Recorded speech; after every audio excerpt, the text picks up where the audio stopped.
أجمعين إلى يوم الدين. أما بعد فأعوذ بالله من الشيطان الرجيم. بسم الله الرحمن الرحيم. إن الله اشترى من المؤمنين أنفسهم وأموالهم بأن لهم الجنة يقاتلون في سبيل الله فيقتلون ويقتلون. بزرگان محترم، عزیزان گرامی، اللہ تبارک و تعالیٰ نے جو زندگی ہم لوگوں کو عطا فرمائی ہے، اس زندگی کا ایک دن اختتام ہونا ہے. ایک دن یہ زندگی کا چراغ بجھے گا اور آدمی موت کی آغوش میں چلے جائے گا. جتنے لوگ ہم سے پہلے اس دنیا میں آئے تھے، ان میں سے سبھی لوگوں کو آخرت کے سفر پہ جانا پڑا ہے، اور موت کے سلسلے میں آدمی کی مرضی اور اختیار کا کوئی دخل نہیں ہے. کل نفس ذائقۃ الموت. ہر شخص کو موت کا مزہ چکھنا ہے. موت نے نہ کسی کو چھوڑا ہے، نہ کسی کو چھوڑے گی. زندگی کے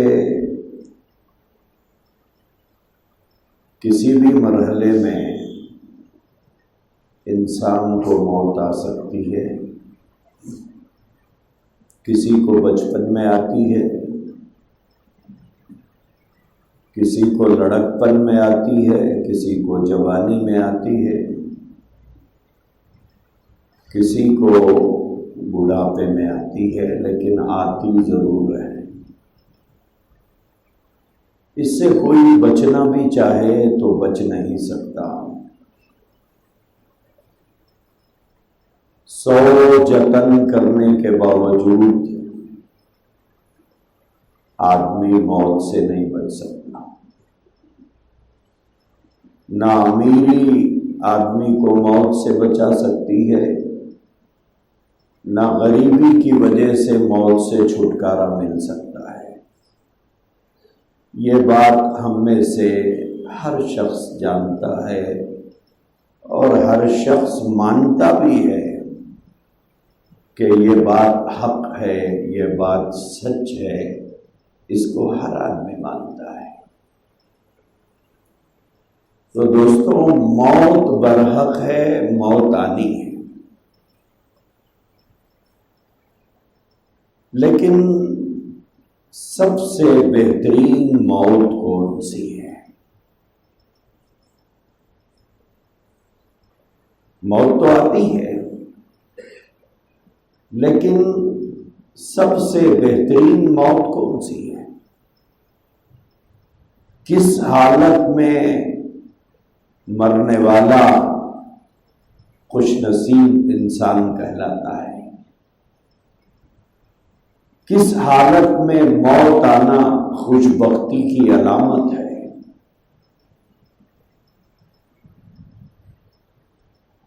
اللہ تبارک و تعالیٰ کے نزدیک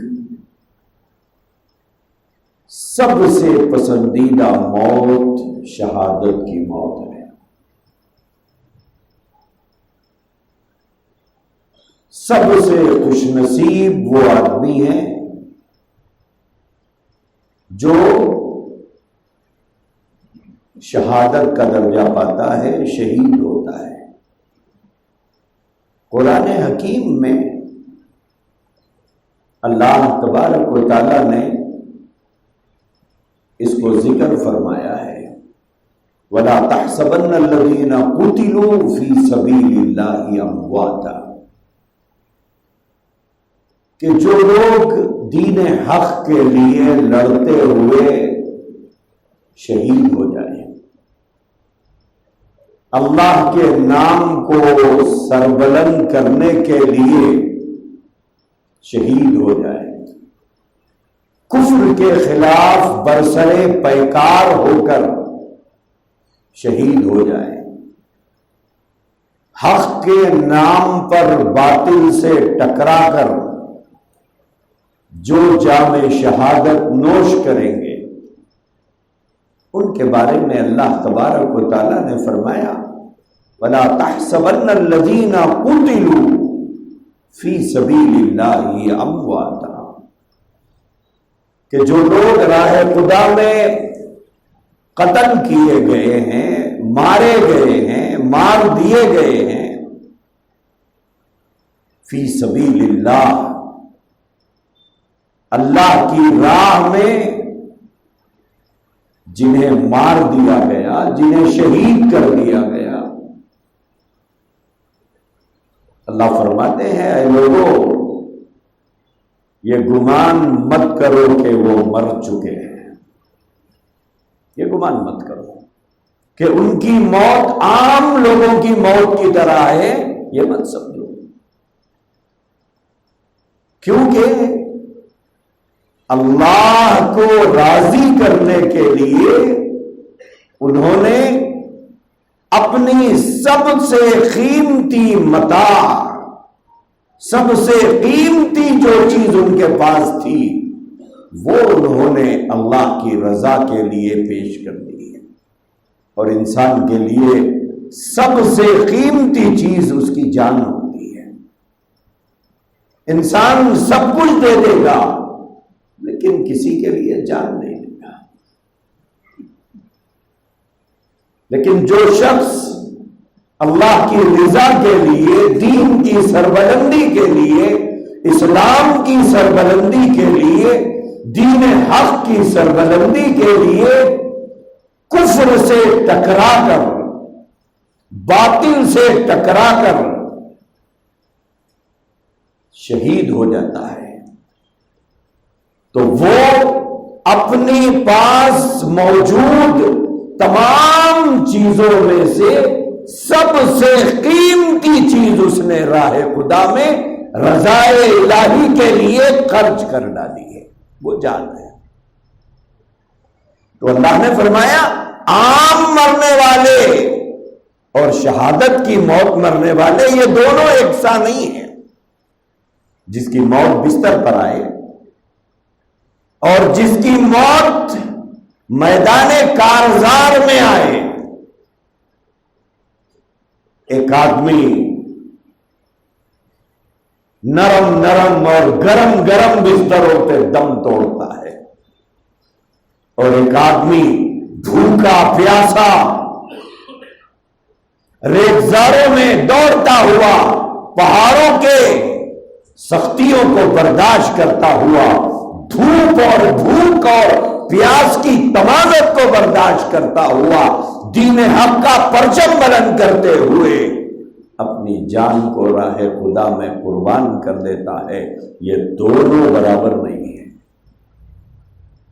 یہ دونوں برابر نہیں ہیں۔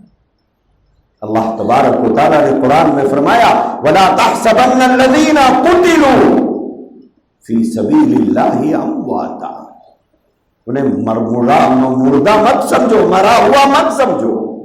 یہ نہیں فرمایا کہ وہ مرے نہیں ہیں، وہ مرے ہیں، لیکن عام مرے ہوئے لوگوں کی طرح انہیں مت سمجھو۔ بل احیاء عند ربہم، تمہاری نظروں میں بھلے اس کی موت ہو گئی، تم نے اپنے ہاتھوں سے اس کا جنازہ اٹھایا، تم نے اپنے ہاتھوں سے اس کی نماز جنازہ پڑھی، تم نے اپنے ہاتھوں سے اسے قبر میں دفنایا، لیکن یاد رکھو تمہارے نزدیک وہ موتا ہے، اللہ کے نزدیک وہ زندہ ہے۔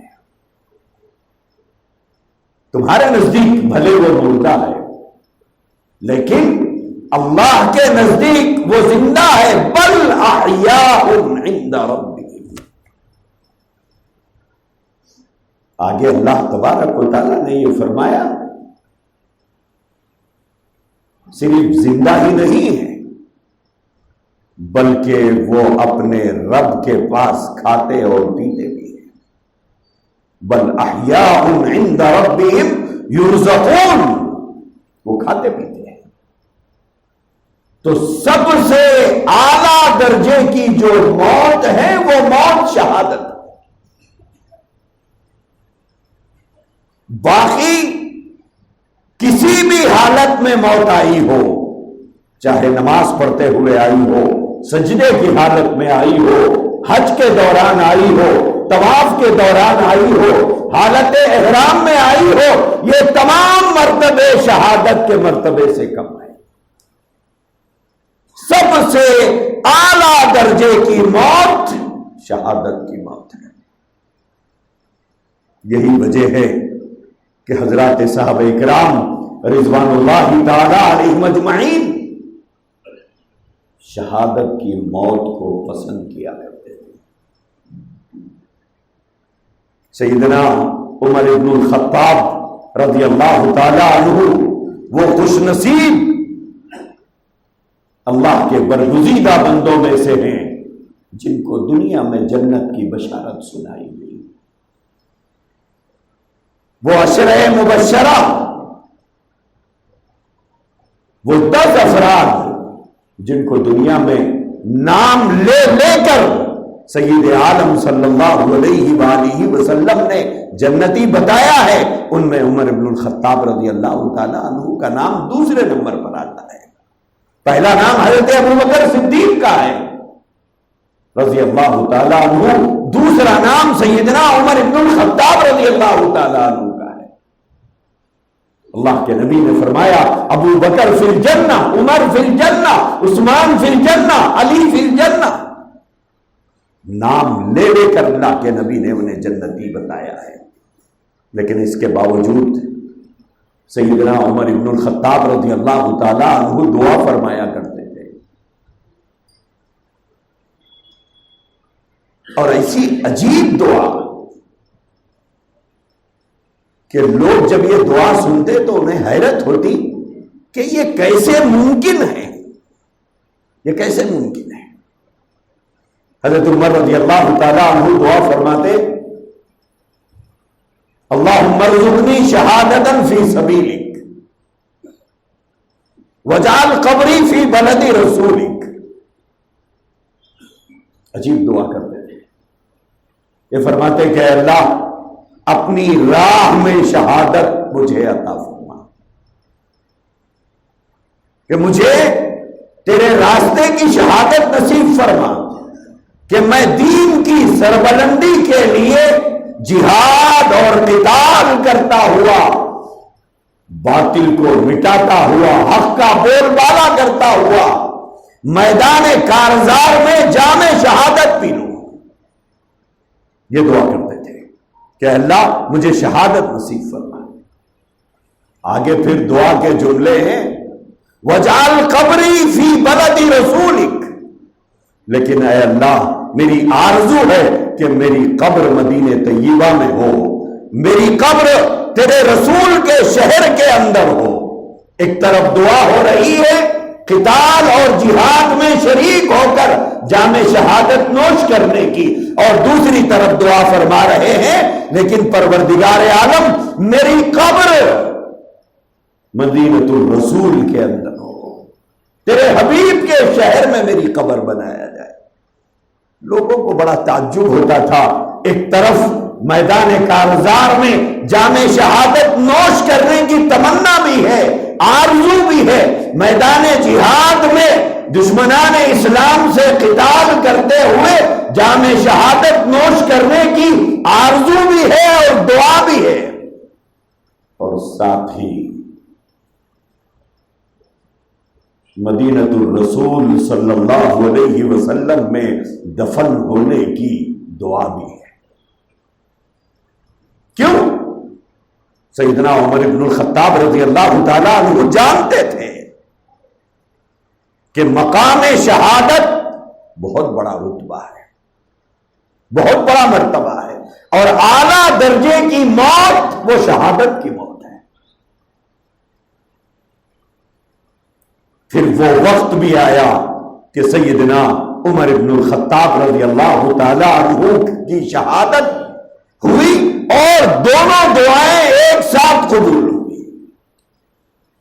سیدنا عمر فاروق رضی اللہ تعالی عنہ مسجد نبوی میں نماز پڑھا رہے تھے، اس حال میں آپ پر حملہ ہوا اور اس حال میں آپ زخمی ہوئے اور اس حال میں آپ کی موت ہوئی، اور انہوں نے دعا کی تھی کہ شہر رسول صلی اللہ علیہ وسلم کے اندر میری قبر ہونا چاہیے۔ اللہ تبارک و تعالیٰ نے اتنا اعلیٰ درجہ نصیب فرمایا کہ وہ گنبد خضرا کے نیچے حضرت سیدنا ابو بکر صدیق رضی اللہ تعالیٰ عنہ کے بازو لیٹے ہوئے۔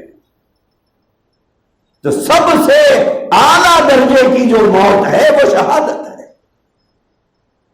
اللہ تبارک و تعالیٰ نے قرآن کریم میں ایک دوسری جگہ فرمایا، ان اللہ اشتری من المؤمنین انفسهم واموالهم بان لهم الجنہ۔ اللہ نے فرمایا، اللہ تبارک و تعالیٰ نے خرید لیا ہے، یہی لفظ ہے قرآن میں، جو لفظ ہے وہ یہی ہے، ان اللہ اشتری، کہ اللہ تبارک و تعالیٰ نے خرید لیا ہے، اللہ تبارک و تعالیٰ نے خرید لیا ہے۔ ان اللہ اشتری، کیا خریدا ہے؟ کس سے خریدا ہے؟ من المؤمنین، ایمان والوں سے خرید لیا ہے۔ کیا چیز خریدا ہے؟ انفسہم واموالہم،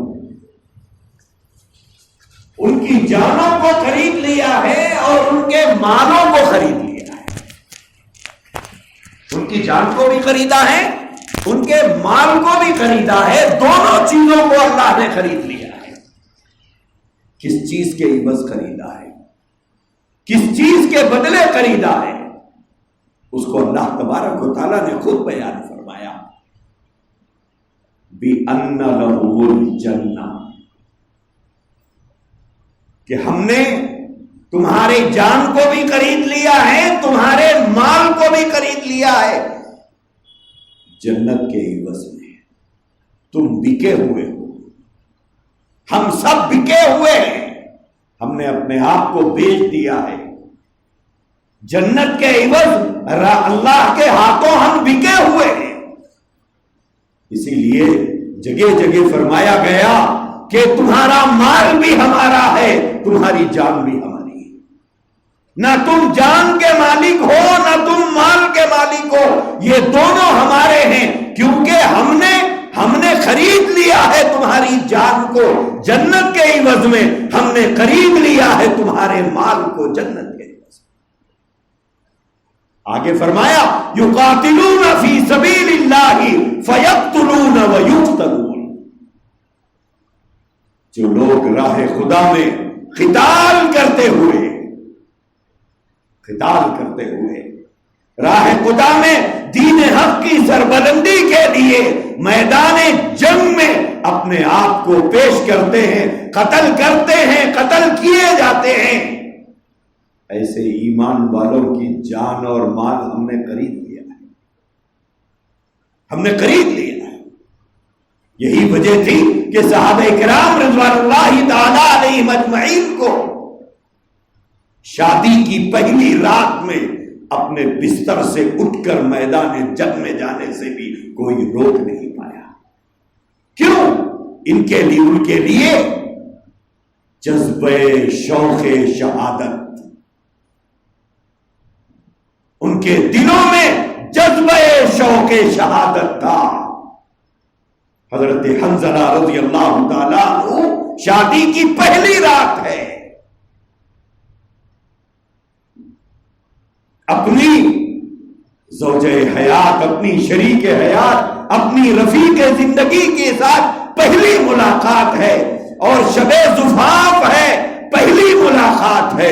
ادھر وہ اپنی بیوی کے ساتھ، اپنی شریک حیات کے ساتھ کمرے میں موجود ہے، باہر صدا لگ رہی ہے، الصلاۃ جامعہ، الصلاۃ جامعہ، میدان جنگ میں چلنے کا اعلان ہو رہا ہے۔ حضرت حنظلہ رضی اللہ تعالیٰ عنہ اپنی شریک حیات اور اپنی رفیق زندگی کو چھوڑ کر کمرے سے باہر آ گئے اور میدان جنگ میں جانے کے لیے اپنے آپ کو تیار کر لیا۔ اس کے بعد پھر وہ نظارہ بھی دیکھا گیا کہ حضرت حنظلہ رضی اللہ تعالیٰ عنہ میدان جنگ میں شہید کر دیے گئے۔ صحابہ چاہتے تھے کہ جینا ہو تو بہادروں کی طرح جیو، مرنا ہو بہادروں کی طرح ہو۔ انہوں نے شہادت کو اپنی کامیابی سمجھا ہے، اور جن لوگوں کے دلوں میں یہ جذبہ ہوتا ہے اللہ انہی سے وہ کام بھی لیتا ہے۔ تو شہادت کوئی ایسی چیز نہیں ہے کہ جس سے گھبرایا جائے۔ آج فلسطین کے مسلمان ہمارے لیے نمونہ ہے۔ آپ سوچئے ان کے اندر یہ جذبہ ہے، صحابہ میں کیسا جذبہ تھا؟ اپنی اولادوں کے جنازے اٹھا رہے ہیں، اپنے معصوم بچوں کی لاشیں ہاتھوں میں لے کے جا رہے ہیں۔ جوان عورتیں اپنے سہاگ اجڑنے پر بھی افسردہ نہیں ہے، غمزدہ نہیں ہے۔ مائیں اپنے بچوں کو اٹھا کر، ان کے جنازے اٹھا کر الحمدللہ کہہ رہی ہے۔ وہ خاتون کو آپ نے سنا ہوگا جس کا شوہر شہید ہو گیا، جنازے پر کھڑے ہو کر فلسطینی اس بہن کو سلام ہو، یہ کہہ رہی ہے کہ جلدی جدائی ہو گئی تمہارے اور میرے درمیان، لمبا سفر ایک ساتھ ہم طے نہیں کر پائے، لیکن تم نے 4 بیٹے چھوڑے ہیں، انشاءاللہ بہت جلد شہید ہو کر یہ 4 بیٹے تم سے ملاقات کریں گے۔ یہ شوق شہادت، یہ جہاد میں جا کر اپنی جان کا نذرانہ پیش کرنے کا یہ جذبہ، کیا یہ جذبے سلام کرنے کے لائق نہیں؟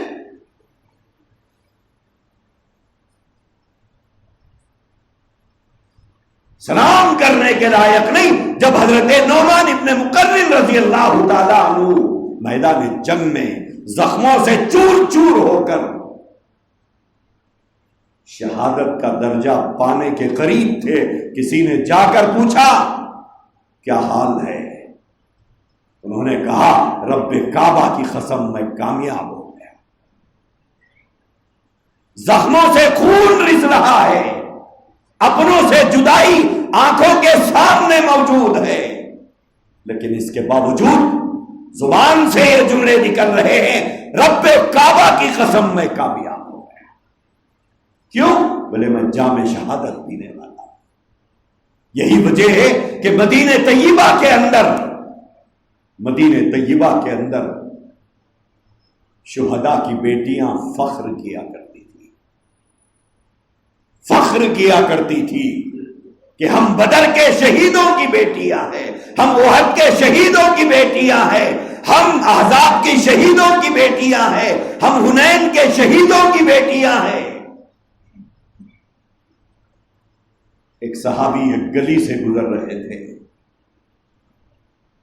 کچھ بچیاں اپنے گھر کے چوکھٹ پر بیٹھ کر رو رہی تھی۔ میں رک کر پوچھا بیٹا کوئی پریشانی، بیٹا کوئی تکلیف،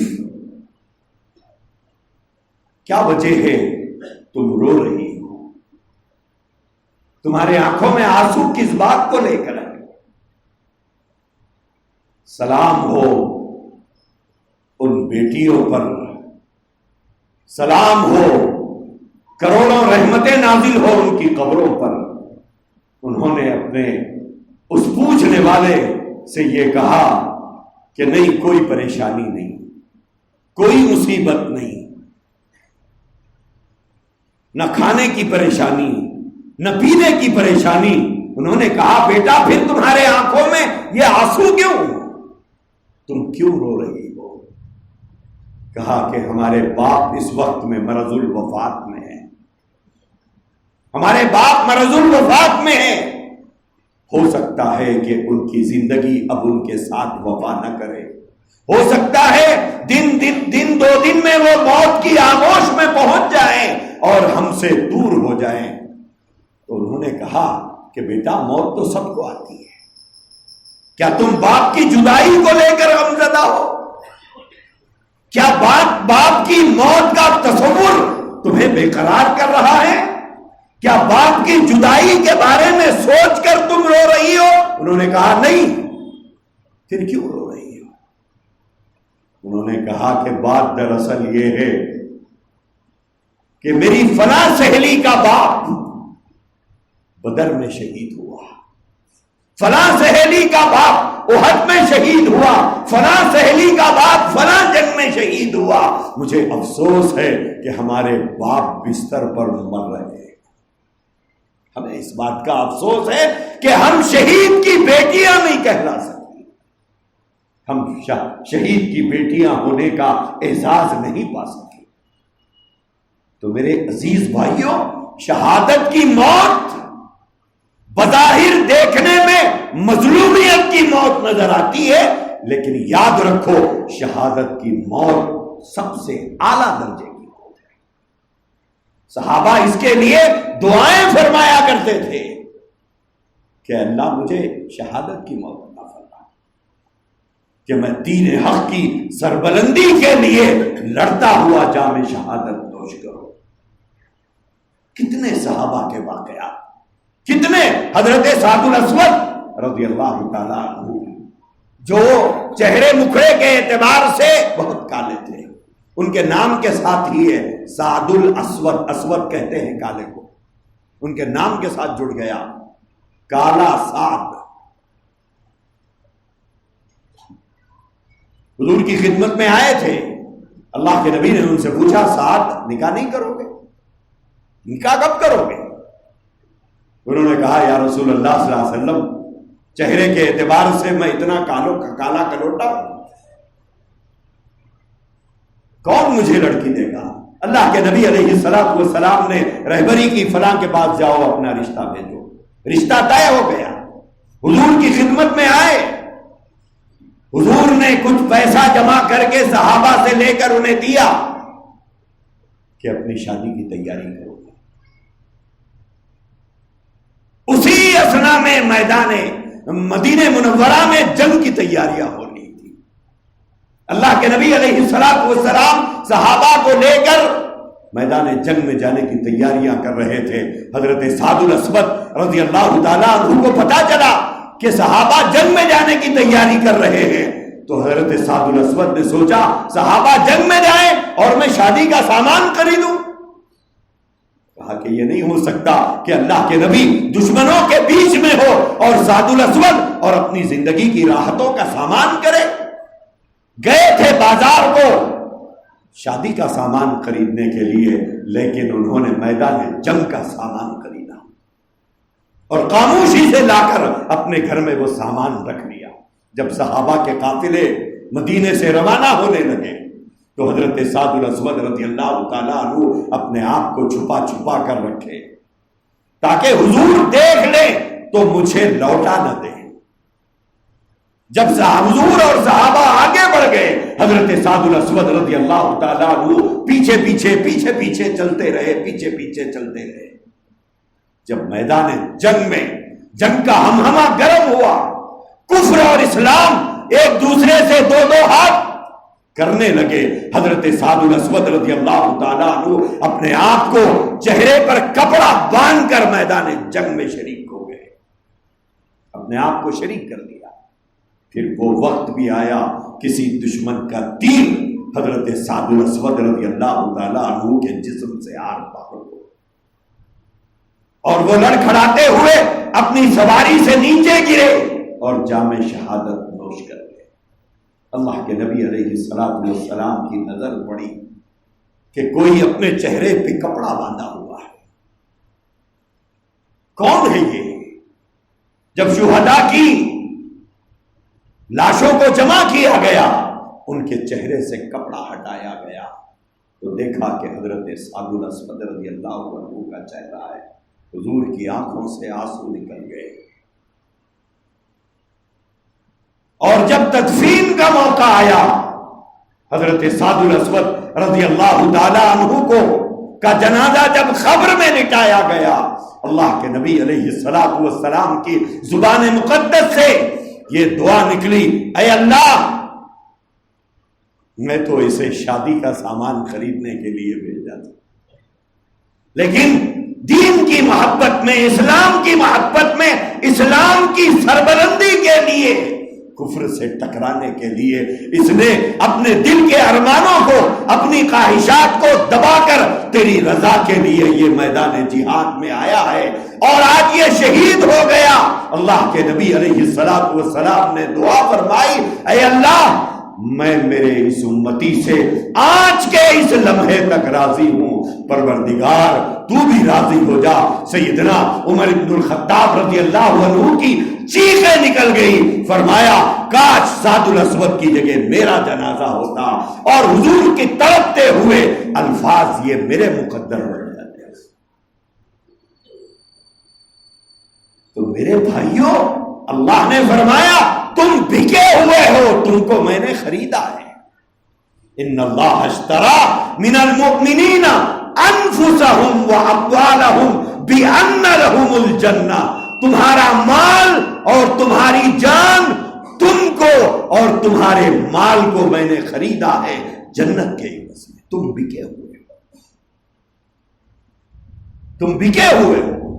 آج فلسطین کے مسلمان جس جواں مردی کے ساتھ، جس بہادری کے ساتھ مسجد اقصی کی حفاظت کے لیے جام شہادت نوش کر رہے ہیں، اسلام ہمیشہ، اسلام ہمیشہ، اسلام ہمیشہ ایسے جانباز پیدا کرتا رہا ہے۔ وہاں کے بچے کے اندر جو ایمانی جذبہ ہے، آج ہمارے اندر اس کا ایک ذرہ نہیں پایا جاتا، ایک ذرہ نہیں پایا جاتا۔ سلام ہو ان عورتوں پر جنہوں نے بچوں کی ایسی تربیت کی کہ لاشوں پر کھڑے ہو کر اللہ اکبر کے نعرے بلند کر رہے ہیں، باپ کے جنازے پر کھڑے ہو کر الحمدللہ شکرا للہ کہہ رہے ہیں۔ یہ بچے ہم پل رہے ہیں، وہاں تربیت کی جا رہی ہے۔ ہمارے بچے ہم پل رہے ہیں، پال رہے ہیں، وہاں بچوں کی تربیت کی جا رہی ہے کہ تمہاری زندگی کا مقصد بیت المقدس کی فتح ہے، تمہاری زندگی کا مقصد مسجد اقصی کی فتح ہے، تمہارے جینے کا مقصد اللہ کے گھر کو صہیونیوں اور غاصبوں اور ظالموں کے ہاتھوں سے آزاد کرانا ہے، یہ تمہاری زندگی کا مقصد ہے۔ آپ وہاں کے بچے سے لے کر وہاں کے بوڑھے تک، وہاں کے جوان سے لے کر وہاں کی خواتین کے جذبوں کو دیکھیے۔ آج ہماری زندگیاں بے مقصد چل رہی ہیں، دین کو لے کر ہماری زندگی کا کوئی ایم نہیں، ہمارا کوئی مقصد نہیں، بے مقصد جی رہے ہیں۔ کوئی مقصد ہے دین کے سلسلے میں سوائے روٹی اور بوٹی کے فکر کے، اینٹ اور گارے اور پتھر کے مکانوں کی فکر کے، زمینوں اور جائیدادوں کی فکر کے؟ اس سے ہٹ کر دین کو لے کر کوئی فکر نہیں۔ انہوں نے اپنی نسلوں کی تربیت کی، صحابیات یاد آ جاتے ہیں، اپنے گود میں بچوں کو دودھ پلاتے ہوئے لوریاں دیتی تھی تو یہ لوریاں دیتی تھی کہ یہ جب میرا دلارا، جب یہ میرا لالا، یہ میرا دلارا جب بڑا ہوگا، اس کے بازوؤں میں طاقت آئے گی تو یہ اسلام کی سربلندی کے لیے میدان کارزار میں جام شہادت نوش کرے گا اور مجھے ایک شہید کی ماں ہونے کا احساس حاصل ہوگا۔ صحابیات نے اپنی اولادوں کو روٹی اور بوٹی کی فکر میں نہیں پالا تھا، فلسطین کی عورتوں نے اپنی اولادوں کو روٹی اور بوٹی اور مکان اور زمین اور جائیدادوں کی ہوس انہیں نہیں دلائی تھی، ان کے جذبے کچھ اور ہیں۔